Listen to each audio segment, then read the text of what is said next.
महाराष्ट्र राज्य वाहतूकदार बचाव समितीच्या वतीनं राज्यस्तरीय मेळाव्याचे आयोजन करण्यात आले आहे।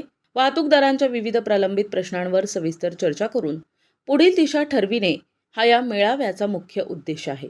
बैठकीत 15 ते 20 वर्षांवरील वाहनांवर आकारण्यात येणाऱ्या अन्यायकारक फिटनेस फी वाढीच्या मुद्द्यावर चर्चा होणार आहे।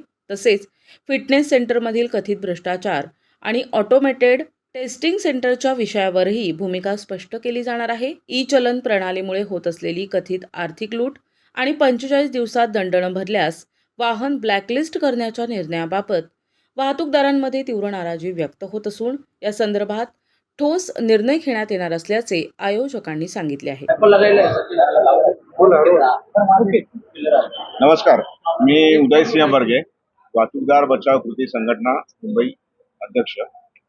आज शासनानं जे वाहतूकदारांवर कडक निर्बंध लावले, नवनवीन नियम, दर महिन्याला एक वेगळा काहीतरी नियम येतोय, ज्यामुळे वाहतूकदारांचं कंबरडं मोडलं जातंय आणि सर्व अर्थकारण त्याचं बिघडतंय। लोकांचे EMI जात नाहीत।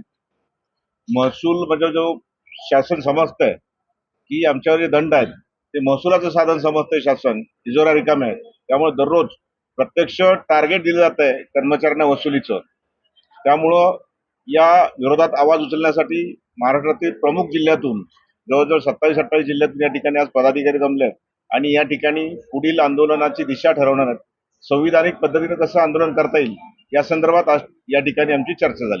या बैठकीमध्ये जे वाहतूकदारांना येणारे प्रॉब्लेम्स आहे, ऑनलाईन चलन झाले किंवा RTO कडून जे पासिंगच्या नावाने फिटनेस ATS सेंटरच्या नावाने जी तकलीफ होती, त्या तकलीफमध्ये म्हणजे त्यासाठी आज आम्ही हे सर्व वाहतूकदार एकत्र झालो।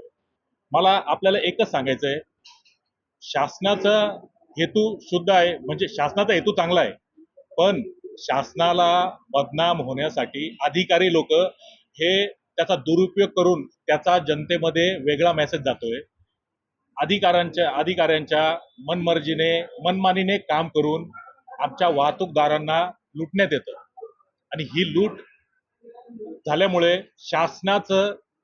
शासनावरचा विश्वास हा जनसामान्य माणसातून म्हणजे आमच्या वाहतूकदारांमध्ये शासनावरचा विश्वास उडत चाललाय।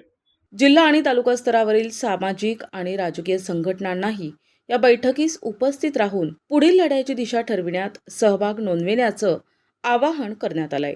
प्रतिनिधी गुड्डू शेख, दिशा न्यूज, नाशिक।